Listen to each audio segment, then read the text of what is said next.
మాదీయుడగు ఆశ్వేరోషు యొక్క కుమారుడైన దర్యావేషు కల్దీయులపైన రాజాయను. అతని ఏలుబడిలో మొదటి సంవత్సరమందు దానియేలను నేను యెహోవా తన ప్రవక్తయగు యిర్మీయాకు సెలవిచ్చి తెలియజేసినట్లు యెరూషలేము పాడుగా ఉండవలసిన 70 సంవత్సరములు సంపూర్తి అవుచున్నవని గ్రంథముల వలన గ్రహించితిని. అంతట నేను గోనెపట్ట కట్టుకొని ధూళి తలపైన వేసుకొని ఉపవాసముండి ప్రార్థన విజ్ఞాపనలు చేయుటకై ప్రభువగు దేవుని ఎదుట నా మనస్సును నిబ్బరము చేసుకొంటిని.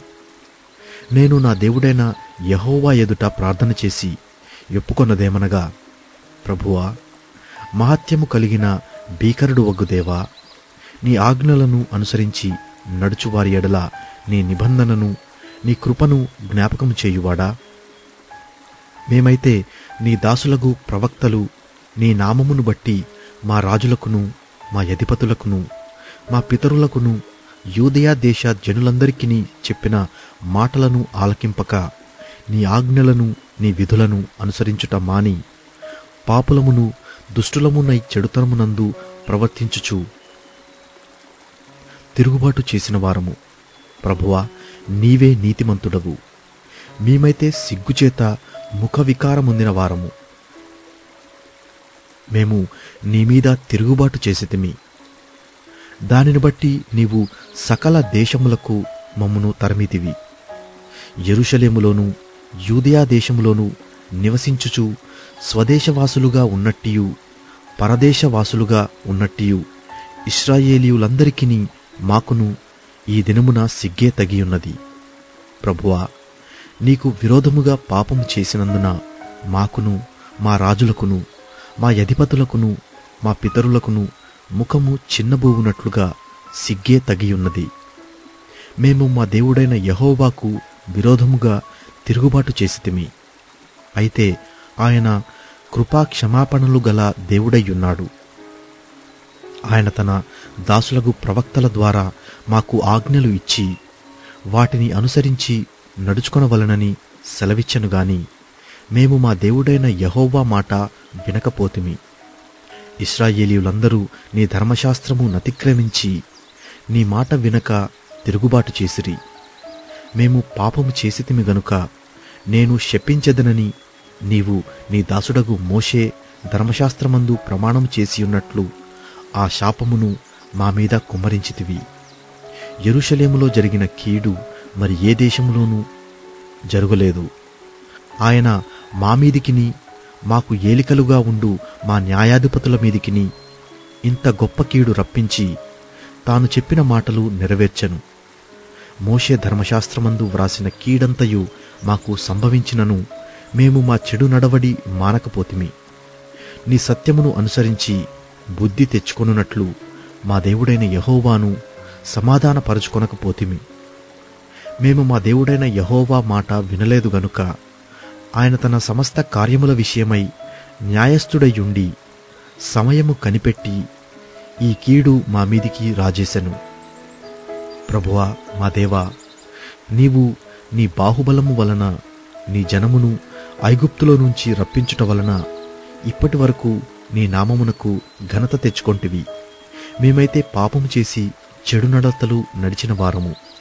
ప్రభువా, మా పాపములను బట్టియు మా పితరుల దోషమును బట్టియు యెరూషలేము నీ జనుల చుట్టూనున్న సకల ప్రజల ఎదుట నిందాస్పదమైనది. యెరూషలేము నీకు ప్రతిష్ఠితమైన పర్వతము.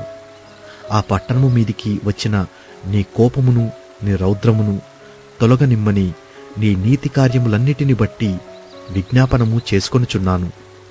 ఇప్పుడైతే మా దేవా, దీనిని బట్టి నీ దాసుడు చేయు ప్రార్థనలను విజ్ఞాపనలను ఆలకించి ప్రభువు చిత్తానుసారముగా శిథిలమైపోయిన ఈ పరిశుద్ధ స్థలము మీదికి నీ ముఖప్రకాశము రానిమ్ము.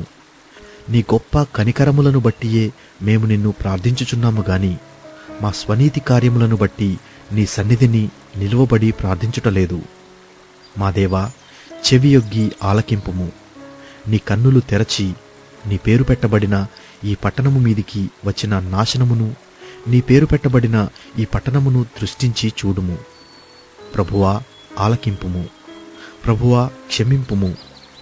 ప్రభువా ఆలస్యము చేయక చెవియొగ్గి నా మనవి చిత్తగించుము.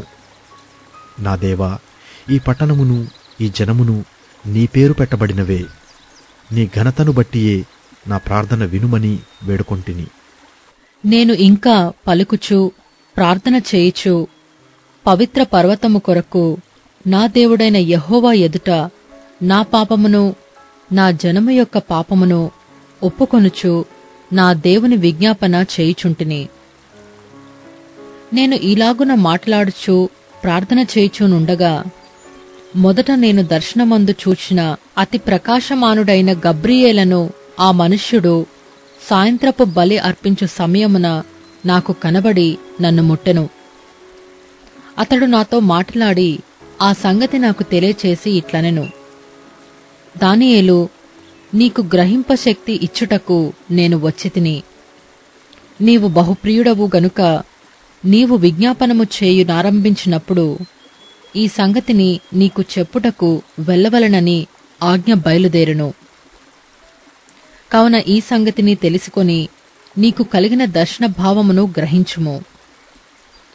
తిరుగుబాటును మాన్పుటకును, పాపమును నివారణ చేయుటకును, దోషము నిమిత్తము ప్రాయశ్చిత్తము చేయుటకును, యుగాంతము వరకుండునట్టి నీతిని బయలుపరచుటకును, దర్శనమును ప్రవచనమును ముద్రించుటకును, అతి పరిశుద్ధ స్థలమును అభిషేకించుటకును, నీ జనమునకును పరిశుద్ధ పట్టణమునకును 70 వారములు విధింపబడెను. యెరూషలేమును మరలా కట్టింపవచ్చునని ఆజ్ఞ బయలుదేరిన సమయము మొదలుకొని అభిషక్తుడగు అధిపతి వచ్చు వరకు 7 వారములు పట్టునని స్పష్టముగా గ్రహించుము. 62 వారములు తొందరగల సమయములందు పట్టణపు రాచవీధులను కందకములను మరలా కట్టబడును. ఈ 62 వారములు జరిగిన పిమ్మట ఏమీయూ లేకుండా అభిషక్తుడు నిర్మూలము చేయబడును. వచ్చినట్టి రాజు యొక్క ప్రజలు పవిత్ర పట్టణమును పరిశుద్ధ ఆలయమును నశింపజేయుదురు. వాని అంతము హఠాత్తుగా వచ్చును. మరియు యుద్ధకాలాంతము వరకు నాశనము జరుగునని నిర్ణయింపబడెను. అతడు 1 వారము వరకు అనేకులకు నిబంధనను స్థిరపరచును. అర్ధవారము వరకును బలిని నైవేద్యమును నిలిపివేయును. హేయమైనది నిలిచి వరకు నాశనము చేయువాడు వచ్చును. నాశనము చేయువానికి రావలెనని నిర్ణయించిన నాశనము ముగించు వరకు ఇలాగు జరుగును.